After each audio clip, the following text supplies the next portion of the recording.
everyone. Thanks for tuning back in once again to the Queen Ahmadiyyah Shakur TV show. I'm your host, Queen Ahmadiyyah Shakur. So as you're coming in, please feel free to go ahead and subscribe to the channel if you haven't done so already. Be sure to click the notification bell and click the word all so you're notified each time the Queen Goddess goes live. Also, don't forget to follow me on Instagram at Queen Ahmadiyyah Shakur. You can follow the Queen Ahmadiyyah Shakur fan page, and you can follow me on Twitter at DGoddess27. Okay, so let's get into it. Now, this is a horrid story. A woman by the name of Amy Dangel and her husband, Anthony Dangel, they beat the mess out of this child. He's now 13 years old, but this went on for a period of at least 3 years, with the mother, the stepmother, and the father.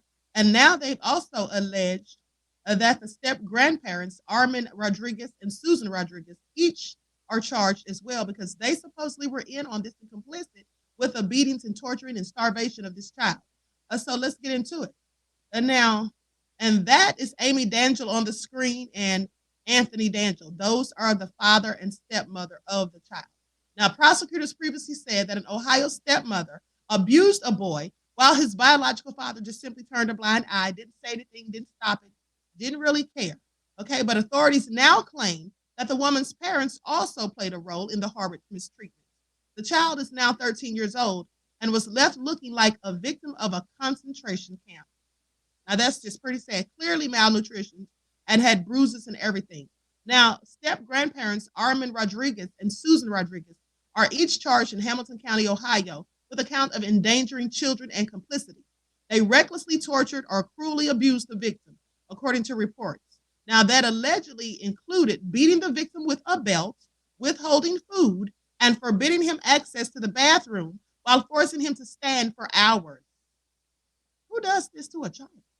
Sick, demented people, that too. And the fact that there wasn't just one or two of them that did this, there was at least 4 or 5 that were absolutely complicit. Now, the defendants even monitored the boy with cameras, according to authorities. The allegations echoed how the defendant's daughter, Amy Dangel, who's 45 years old, by the way, allegedly abused the boy. Now, over a 3-year period from 2018, Dangel allegedly beat the victim with belts and spoons, starved him, strapped him to the bed, and forced him to stand in a corner for hours on end without any access to a bathroom. In one incident, she allegedly had the other children in the home count as she struck the boy with a wooden spoon. The children counted 75 hits that she gave this child with a wooden spoon, honey. And there's no telling where she was hitting at.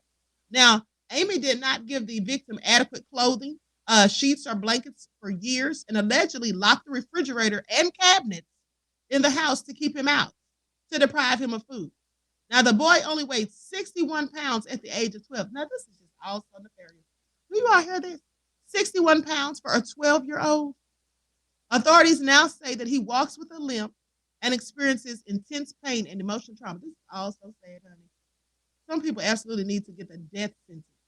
Now, it's heartbreaking to think, they say, that anyone would be abused and much less be abused by someone that's trusted in love or that they trusted in love.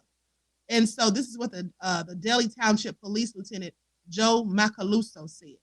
It was heartbreaking to investigate, and I'm happy that we're able to have some kind of conclusion with this indictment. They say the torture perpetuated on this young child is unimaginable. That's what Hamilton County Prosecutor Joe Dieter said.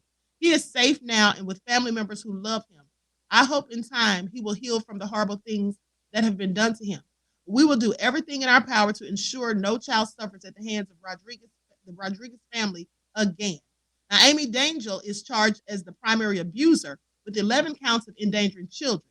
Her husband, Anthony Dangel, who's, by the way, the boy's biological father, as I said, he's 43. Now, he faces a count of endangering children. Prosecutors have described him as an enabler of Amy's abuse of his son, allegedly standing by and refusing to even attempt to intervene. Now, the boy and his younger brother moved into the home with the Dangels after the mother died in January of 2016. The 13-year-old allegedly told hospital workers in Cincinnati Children's Hospital that the couple abused both him and his younger brother, though prosecutors so far have only filed charges in the case of the older boy. So let me tell you something. This is also terrible and egregious because, for one, these children have already suffered a grief and loss of their mother passing. And then to be put in the home with a father who you think would love and care for them and help them get through the traumatization of losing their mother, He instead allows his wife to beat them, torture them, and all sorts of nefarious things. And her parents help, the step grandparents. Also, Honey Son, they need to throw the book at every last one of them, the father included, for the simple fact that he didn't do anything to stop it. He's just as guilty. Now, they were completely isolated from society. Their maternal aunt, Heather Coombs, previously told WXIX of the boys. She said they were not in school, so teachers couldn't see, and there was no reason for that. Susan and Armand Rodriguez have no attorneys of record. Amy and Anthony Dangel have previously pleaded not guilty. Just the devil's, honey. This is also sad. Anyway, thank God the child is in the home of family members who care about him. This is all reminiscent of another story that I covered about the little boy. They called him the pig boy. And the reason he got that name in his death is because his father, his biological father, and stepmother, Karen, and the father was black, this was a biracial little boy, they beat him, tortured him, and starved him, and they did all of this too. And when they finally killed him, they took his body and fed him to the pigs. That's what they did. That's where he got that nickname from. Also sad, and they did some of the exact same things to this child.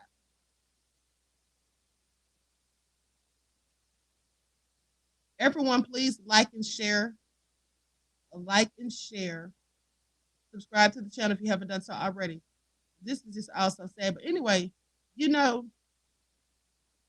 at the end of the day, it's so funny how Child Protective Services goes around harassing parents who haven't done anything wrong and who are just trying to raise their children. But they can go off of some BS that, a hater said, or someone who just wants to start trouble. They can go off what they say and then go and snatch those people's children up out of their houses. And then they have to fight to get custody of their children back for something they didn't even do. But then you have people like this who get away with this for years on end, torturing, abusing, starving, and all types of nefarious things they do to children. And luckily, sometimes these children actually survive and are taken out of the hostile environment. But oftentimes these children end up dead. And even if they're reported to Child Protective Services, sometimes they don't do anything. I mean, there was just a story that I told you all about maybe a month or so ago about the child who was in the home. The home was so filthy. And it was just like a hoarder lived there, literally. There was so much stuff in there and debris and everything. This child was abused and neglected. And then they found the child dead under the couch. Now, neighbors said they had complained about things going on over there for months. And when the worker would come by, she would just tell the woman to go ahead and clean up and would not report anything about how nasty and filthy the house was, how it was so deplorable and no one should have been living there, let alone a child. She wouldn't report any of this stuff. I don't know what kind of friendship or bond or whatever kind of association she had with this woman, but she would not report these things. And so this is what sometimes happens. They'll go and take children away from people who absolutely have done nothing wrong, while the devils are still torturing and abusing children and getting away with it. And so anyway, drop me a comment. Let me know what you all think about this. Also said, anyway, with that all been said, everyone please like and share, subscribe to the channel if you haven't done so already, and I will talk to you all again.